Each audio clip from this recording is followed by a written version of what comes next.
रणधीर सिंह बादरियान के साथ जो हरियाणा बनाओ समिति के संयोजक हैं और इन्होंने एक अभियान छेड़ा है, separate high court and separate capital.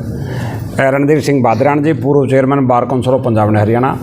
Surendra Baragi, ये हमारे डिस्ट्रिक्ट अटॉर्नी रहे हैं और अटॉर्नी एसोसिएशन के हरियाणा के प्रधान रहे हैं। यशपाल राणा जी, ये सह संयोजक हैं। और आइए शोरान साहब, अपने ये भी इस समिति के अंदर बहुत अच्छा कार्य कर रहे हैं। आप मेरे से परिचित हैं ही, मैं प्रताप सिंह, अभी member bar council of India. जो आज का हमारा प्रेस से रूबरू होने का मकसद है, उसमें मेन बात यह है कि हरियाणा बनाओ समिति ने एक अभियान शुरू किया कि हमारी सेपरेट हाई कोर्ट हो, और उसके साथ साथ सेपरेट कैपिटल का मुद्दा भी इन्होंने उठाया है। मैं तो सेपरेट हाई कोर्ट के इशू पे बोलूँगा, क्योंकि सेपरेट हाई कोर्ट एक हमारी ज़रूरत है। आप देखते हैं कि लिटिगेंट किस तरीके से वहाँ पर कठिनाइयों का सामना करते हैं। यदि आप हाई कोर्ट में जाते हैं, सबसे पहली समस्या वहाँ पार्किंग प्रॉब्लम, क्योंकि 2 स्टेट की हाई कोर्ट है, तो ना तो पार्किंग स्पेस है, और दूसरी समस्या जजेस की अपॉइंटमेंट। आप अंदर जाके देखते हैं तो जजेस की अपॉइंटमेंट, यहाँ पर वैकेंसी इतनी ज़्यादा है, 85 की स्ट्रेंथ है, और 55 और 60 से ऊपर कभी भी अपॉइंटमेंट नहीं हो पाती। तो अपॉइंटमेंट भी प्रॉपर नहीं हो पाती ज्वाइंट होने की वजह से, क्योंकि अपॉइंटमेंट का जो तरीका है वो 2 स्टेट से होकर निकलता है। कहीं ना कहीं उसके ऊपर ऑब्जेक्शन लगता रहता है फाइल के ऊपर, और अपॉइंटमेंट हो नहीं पाती। तो जजेस की जो वैकेंसी ज़्यादा वैकेंसी रहती हैं। उसके साथ साथ आप वहाँ पर देखेंगे कि एडवोकेट की सबसे बड़ी समस्या है सिटिंग प्लेस की, चैम्बर्स की। आप किसी डिस्ट्रिक्ट में भी जाएंगे, कैथल में भी आपने देखा होगा कि 300 के आसपास चैम्बर हैं, और किसी भी डिस्ट्रिक्ट में जाइए तो 300, 400, 500 से कम चैम्बर नहीं मिलते। बट हाई कोर्ट, दोनों स्टेटों की इकट्ठा हाई कोर्ट के बावजूद भी वहाँ केवल 100 ही चैम्बर हैं, और एडवोकेट की जो स्ट्रेंथ है वो मोर देन 10,000 है। 10,000 के लिए केवल 100 चैम्बर की व्यवस्था होना अपने आप में बहुत बड़ी समस्या है। उसका कारण ये एक है कि ये 2 स्टेट की ज्वाइंट हाई कोर्ट है, और ज्वाइंट जिसकी वजह से प्रॉपर ये मैटर को डील नहीं कर पाते, और वकीलों को इस कठिनाई का भी सामना करना पड़ता है। और उसके बावजूद सबसे बड़ी समस्या है कि हाई कोर्ट का जो फुटफॉल है वो 50,000 including litigant, staff, advocate, Munshi, clerk और जजेस पर्सनल स्टाफ है, वो 50,000 का फुटफॉल है। 50,000 के हिसाब से वहाँ पर खाने की व्यवस्था, हाइजीन स्पेस बैठने के लिए आम जनता के लिए भी नहीं है। यदि आप देखोगे तो हाई कोर्ट के बाहर टेंट्स में खाना बनता है, पार्किंग लोट्स के अंदर वहाँ पर रेडी के ऊपर दाल चावल की व्यवस्था मिलती है। तो जो अपने आप में हम ये कह सकते हैं कि हाइजीनिक फूड भी हम लोगों को प्रोवाइड नहीं करा पाते। अब बात रह जाती है कि आपके लिए जो आपका रिकॉर्ड है, जो 100-200 साल तक वहाँ पर रहेगा, ख़ास तौर से लिटिगेंट ये उम्मीद रखता है कि मेरा रिकॉर्ड हाई कोर्ट में रहे, जो भी फैसला हो उसके हक में हो या खिलाफ हो, मेरी फाइल सुरक्षित रहे।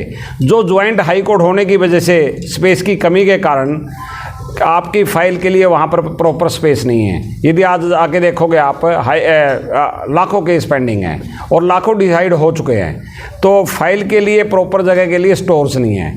तो इसका कारण ही ज्वाइंट हाई कोर्ट है। हम ये नहीं कहते कि पंजाब का सहयोग नहीं मिलता, हरियाणा का सहयोग नहीं मिलता, ऐसी नहीं है।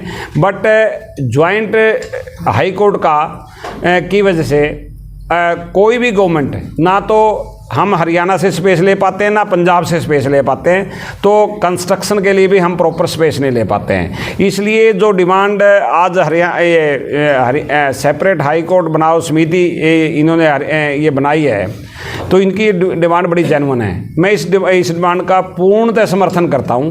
और आज इनके साथ ही जो इनका विजिट कैथल में है, ये एडवोकेट से भी मिलेंगे और नॉन एडवोकेट से भी मिलेंगे। ये मिलते रहते हैं, जगह जगह इन्होंने प्रोग्राम किए हैं। कैथल का प्रोग्राम बना, मैं इनके साथ आया, क्योंकि ये समाज से जुड़ी हुई समस्या है, ना केवल वकीलों से, समाज से जुड़ी समस्या है। हम इस समस्या को आम आदमी तक लेके जाना चाहते हैं।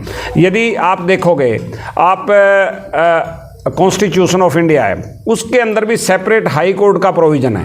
सेपरेट हाई कोर्ट छोटे छोटे स्टेट को भी अलग से मिली है। जैसे अब अभी मेघालय बहुत बाद में बना है, मेघालय की सेपरेट हाई कोर्ट है। अभी रिसेंटली जैसे तेलंगाना और आंध्र प्रदेश अलग अलग स्टेट हैं, उन्होंने अलग अलग अपनी हाई कोर्ट को एस्टेब्लिश कर लिया है। यहाँ तक आप कई ऐसे स्टेट हैं जिनके अंदर दो यानी उनके रीजनल बेंचेस भी हैं। राजस्थान है, राजस्थान के अंदर कैपिटल उनकी जयपुर है, हाई कोर्ट उनकी जोधपुर है, और वहाँ उनका एक सर्किट बेंच जयपुर के अंदर भी है। हर स्टेट में ऐसी व्यवस्था की हुई है। हम चाहते हैं कि हमारा नंबर 1 स्टेट है पूरे इंडिया के अंदर, हरियाणा हमें लगता है कि नंबर 1 है। नंबर 1 के बावजूद भी यदि हमारे पास नंबर 1 हाई कोर्ट ना हो तो ये बड़े दुर्भाग्य की बात है। हमारी सेपरेट हाई कोर्ट हो, उसका स्पेस उसको कहाँ दिया जाए, पंचकुला में दें, करनाल में दें, कैथल में दें, जींद में दें। आपके पास लॉट ऑफ एवेन्यूज़ हैं जो आप वहाँ जाके एस्टेब्लिश यदि करते हो तो स्टेट के अंदर ओवरऑल डेवलपमेंट भी बढ़ेगी। तो जो जेन्युइन ये जो डिमांड है सेपरेट हाई कोर्ट की, मैं इसका पूर्ण रूप से समर्थन करते हुए इनके साथ चलने के लिए तैयार हूँ। अब बाकी बात रह जाती है सेपरेट कैपिटल रीजन की, उसके ऊपर भी बादरान साहब एक्सप्लेन करेंगे। इन्होंने पूरे स्टेट के अंदर टूरिंग की है और बाकी ये करने के लिए अभी आगे बढ़ते भी जा रहे हैं। तो मैं कहूँगा भाई को ये अच्छा इशू है, आप आम जन तक लेके जाइए और जनता आपका साथ देने के लिए तैयार है। अब मैं आमंत्रित करूँगा भाई रणधीर सिंह बादरान। देखिए, अभी हमने हरियाणा बनाओ अभियान की हर ज़िले में मीटिंग्स की हैं। मोस्टली हमने जैसे कैथल आज हम आए हैं, इससे पहले जींद, नरवाना, हिसार, करनाल, यमुनानगर, कालका, पंचकुला, गुड़गांवा, इन सभी क्षेत्रों में हमने मीटिंग की है। एडवोकेट से मिले और आम जो जनप्रतिनिधि हैं उनसे भी हमारी बात हुई। हमें इस तरह से जो रिस्पॉन्स मिला है, हर जन चाहता है हरियाणा की राजधानी अलग हो, हरियाणा की भूमि पर हो, हरियाणा का हाई कोर्ट अलग हो, ताकि लोगों को शीघ्र और सस्ता न्याय मिल सके। सबसे पहले जैसे प्रताप जी ने बताया कि हरियाणा का हाई कोर्ट बनना क्यों आवश्यक है। काफ़ी सारी समस्याएं हैं जो हाई कोर्ट यदि हरियाणा में आएगा, सेपरेट हाई कोर्ट बनेगा तो लोगों को शीघ्र और सस्ता न्याय मिलेगा, ओवरऑल डेवलपमेंट होगी जहां पर भी हाई कोर्ट बनेगा। इस तरह राजधानी की बात है, 57 साल के बाद भी आज हरियाणा की अपनी राजधानी नहीं है। आज भी हरियाणा से लोगों को अपने छोटे छोटे कामों के लिए भी चंडीगढ़ जाना पड़ता है, और चंडीगढ़ में हरियाणा के जो कल्चर है वो कल्चरल पहचान भी चंडीगढ़ में नहीं बन पाई इतने लंबे समय के बाद भी। 57 साल के दौरान काफ़ी सारी बातें सामने आती रही, लोगों के मुद्दे उठते रहे, लेकिन एक योजनाबद्ध तरीके से इस पर कोई अभियान नहीं चला। इसी को लेकर हमने पूरे हरियाणा में ये अभियान चलाया हुआ है। 57 सालों के इस समय में अंतराल में काफ़ी कुछ चेंजेज हुई। जब हरियाणा और पंजाब की राजधानी चंडीगढ़ में रखी गई, दोनों राज्य अलग हुए, चंडीगढ़ अलग हुआ, तब 1 करोड़ के आसपास पॉपुलेशन हरियाणा की थी, अब 3 करोड़ से ज़्यादा हो गई है। आवश्यकताएँ बढ़ गई हैं। ओवरऑल हरियाणा की जो स्थिति है, आर्थिक स्थिति मजबूत हुई। एक टेम्परेरी अरेंजमेंट था जब हाई कोर्ट हरियाणा का और पंजाब का चंडीगढ़ में रखा गया। बेसिकली कानून के मुताबिक चंडीगढ़ को यूटी का दर्जा दिया गया, हरियाणा की अलग बाउंड्रीज बना दी गई एक्ट के अनुसार, और पंजाब की अलग बाउंड्रीज बना दी गई। तीनों का अलग अलग स्टेटस है, लेकिन संसाधन कम थे। इमीडिएटली हाई कोर्ट उस स्थिति में शायद हरियाणा बनाने की स्थिति में भी नहीं था, तो हरियाणा का एक्ट में प्रोविज़न कर दिया कि हरियाणा और पंजाब का हाई कोर्ट चंडीगढ़ में ही होगा। एक टेम्परेरी अरेंजमेंट था। अभी हरियाणा के पास संसाधन है, हरियाणा अपना अलग हाई कोर्ट बना सकता है, हरियाणा अपनी अलग कैपिटल बना सकता है, ताकि लोगों की जो एक पहचान है सांस्कृतिक हरियाणा की, उसको बचाया जा सके। जहाँ पर भी हरियाणा की राजधानी बनेगी। आज सबसे बड़ा मुद्दा हमारे राज्य में यदि हम कहीं, बेरोजगारी का बहुत बड़ा मुद्दा है। यदि हरियाणा में राजधानी बनती है और हाई कोर्ट बनता है तो लाखों जो हमारे युवा हैं उनको रोजगार का सृजन होगा, रोजगार मिलेगा। हरियाणा से लाखों बच्चे हमारे विदेशों में जा रहे हैं, चाहे रोज़गार प्राप्त करने के लिए, शिक्षा हासिल करने के लिए।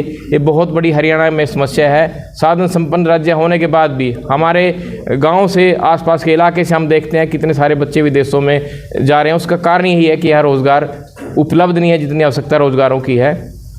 राजधानी बनने से विदेशों से इन्वेस्टमेंट आएगी, नए तरीके की डेवलपमेंट हरियाणा में होगी, आसपास के 100 किलोमीटर तक का जो दायरा है वो विकसित होगा। लाखों युवाओं को वहाँ अपना रोज़गार मिलेगा। हाई कोर्ट में यदि हम देखें तो 20-20 साल तक कहीं किसी चीज़ का फैसला नहीं हो पाता, लोगों को शीघ्र सस्ता न्याय नहीं मिल पाता। 6,19,000 से ज़्यादा कोर्ट्स केसेज आज Punjab and Haryana high court में पेंडिंग हैं, जिसमें से 60% के आसपास कोर्ट्स केसेज हरियाणा के हैं। इस तरह हरियाणा की जो कोर्ट्स हैं उनमें 14.5 लाख से ज़्यादा कोर्ट्स केसेज डिस्ट्रिक्ट में पेंडिंग हैं। यदि हम ओवरऑल असेसमेंट हमने की है तो 45 लाख से ज़्यादा लोगों के केसेस कोर्ट्स में पेंडिंग है, चाहे वो हाई कोर्ट में है, डिस्ट्रिक्ट कोर्ट में है, या अलग अलग ट्रिब्यूनल्स हैं, जस्टिस डिलीवरी सिस्टम के अलग अलग एजेंसीज हैं। इसमें हरियाणा के एक छोटे से प्रांत से भी 45 लाख से ज़्यादा लोग आज लिटिगेशन में फंसे हैं। यदि लोगों को शीघ्र हो सकता है न्याय नहीं मिलेगा, एक विश्वास कम होता है। और पूरे देश की यदि हम स्थिति देखें तो एक डिमांड रही है कि लोगों को शीघ्र और सस्ता न्याय नहीं मिल रहा है। इस बात को लेकर भी हमने अभियान चलाया है कि हरियाणा के यदि हाई कोर्ट हरियाणा में आएगा, ज़्यादा से ज़्यादा जजेज हरियाणा से अपॉइंटमेंट होंगे, ज़्यादा से ज़्यादा वैकेंसियाँ जजों की निकलेंगी, ओवरऑल एडमिनिस्ट्रेटिव कंट्रोल होगा, जिससे लोगों को शीघ्र और सस्ता न्याय मिलेगा। और डेमोक्रेसी की सबसे बड़ी इंपॉर्टेंट चीज़ है हमारा जो वेलफेयर स्टेट है, उसमें शीघ्र और सस्ता न्याय देना एक ड्यूटी बनती है सरकार की। और बतौर वकील प्रोफेशनल हमारी ड्यूटी बनती है कि हम क्लाइंट्स को, लिटिगेंट्स को शीघ्र और सस्ता न्याय दिलाने के लिए काम करें। और इसी अभियान में हमने यही जोड़ा है। आज हमने प्रताप जी जो हमारे एक सीनियर बार काउंसिल के पंजाब एंड हरियाणा के चेयरमैन भी रहे, बार काउंसिल ऑफ इंडिया के को चेयरमैन भी रहे, और बार काउंसिल ऑफ इंडिया के मेंबर हैं, जो बहुत बड़ी हमारे लिए गौरव की बात है कि हरियाणा से बार काउंसिल ऑफ इंडिया का हमारा मेंबर है प्रताप जी। हमेशा ये वकीलों की बात को उठाते रहे, और आज मैं तहे दिल से प्रताप जी का शुक्रिया करता हूँ। और इन्होंने हमारे इस अभियान में हमारा समर्थन किया और एक विषय रखा कि किस वजह से हरियाणा के हाई कोर्ट की ज़रूरत है हरियाणा में। हम इनका प्रताप जी का तहे दिल से इसके लिए स्वागत भी करेंगे। और हमें उम्मीद है आने वाले समय में हम सभी मिल करके पूरे हरियाणा में सभी बार एसोसिएशन में जाएंगे, और जितने भी प्रतिनिधि हैं जनता के, उनको भी हम मिलेंगे। हमने अपनी तरफ से हरियाणा बनाओ अभियान की तरफ से हरियाणा के मुख्यमंत्री को भी पत्र लिखा है, जितने हमारे मिनिस्टर हैं, जो भी हमारे विधायक हैं, सभी को हमने रिटर्न में रिक्वेस्ट की है कि अब समय और ज़्यादा नहीं लगना चाहिए। हरियाणा की अलग राजधानी हरियाणा की सीमा में होनी चाहिए, ऐसे स्थान पर हो जहाँ से लोगों को आना जाना सुगम हो। और हाँ जी, देखिए हम उस बात पे नहीं जाएंगे क्यों बना या क्यों नहीं बना।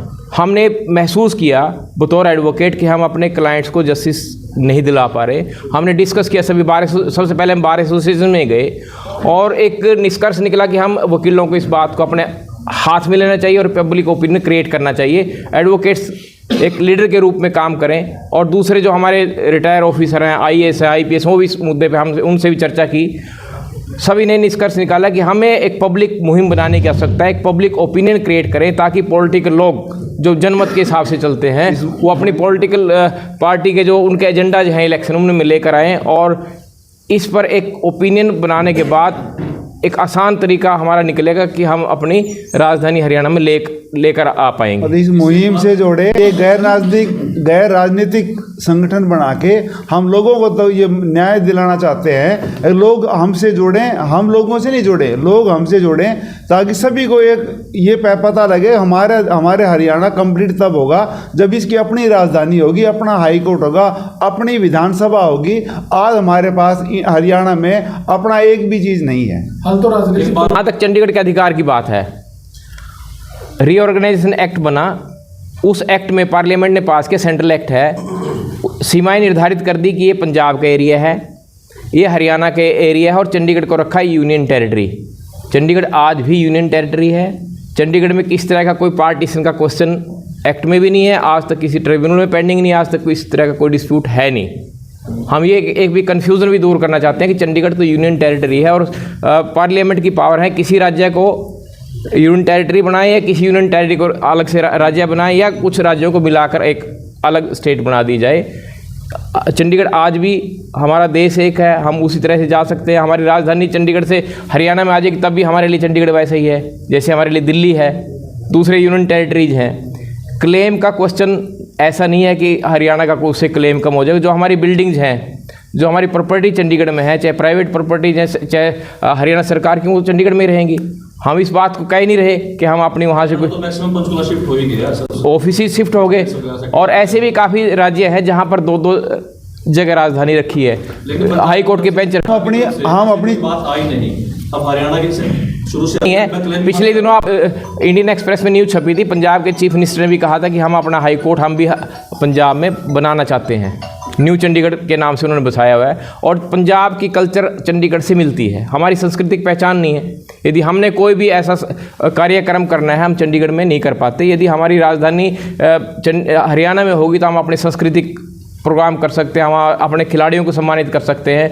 और आज यदि आप सुनते हैं अखबारों, हम डेली देखते हैं हरियाणा से कोई डेलीगेशन चंडीगढ़ मिलने के लिए जाना चाहता है, उसको रोक लिया जाता है। हाउसिंग बोर्ड सेक्टर 7 में रोक लिया जाता है। हमारे टीचर्स की एसोसिएशन है, किसानों की एसोसिएशन, वो चंडीगढ़ में जाती, पंचकूला में बैठती है और हम 40% उनको एंटर भी नहीं होने देते। वो 40% वाले जहाँ तक 40% की बात है, वो कुछ वैकेंसियों में है। यदि हरियाणा का या पंजाब का कोई बच्चा रिजर्वेशन कैटेगरी का है और वो सर्विस में अप्लाई करना चाहता है कि मैं पंजाब में रिजर्व कैटेगरी से आता हूँ या हरियाणा में, उसको बेनिफिट नहीं दिया जाता। पिछले दिनों हाई कोर्ट में केस हुआ तो उस केस में भी यही कहा कि चंडीगढ़ में हरियाणा वालों को रिजर्वेशन का बेनिफिट हरियाणा की नहीं मिल सकता, पंजाब के लोगों को भी चंडीगढ़ में रिजर्वेशन का बेनिफिट नहीं मिल पाता। तो हमें ये भ्रम भी दूर करना है कि किस तरह का हमारा चंडीगढ़ से रिश्ता है।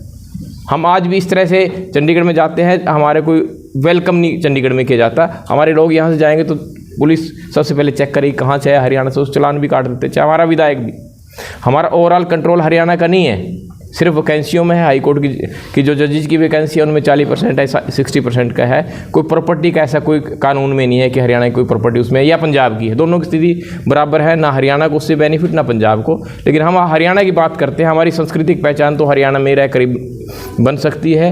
इसको लेकर ही हमने अपने गौरवमय हरियाणा बनाने के लिए, एक जीवंत हरियाणा बनाने के लिए अभियान चलाया, जिसमें बुद्धिजीवी और साथ आ रहा है। काफ़ी IPS ऑफिसर वशिष्ठ साहब जो DGP रहे हरियाणा गुड़गांव में, हमारी उसमें आए, उन्होंने कहा बिल्कुल सही है। काफ़ी यूनिवर्सिटी के वाइस चांसलर हैं, उन्होंने कहा कि ऐसा होना चाहिए और ये एक मुहिम चलनी चाहिए। IAS ऑफिसर जोलवाल साहब हैं, वो मीटिंग में आए। काफ़ी सारे मेजर जनरल्स हैं, उन्होंने कहा कि अब ये आम पब्लिक को इस मुहिम को गैर राजनीतिक तरीके से चलाना चाहिए ताकि एक जनमत क्रिएट हो और पॉलिटिकल लोगों के लिए डिसीजन लेना आसान हो जाए। Thank you.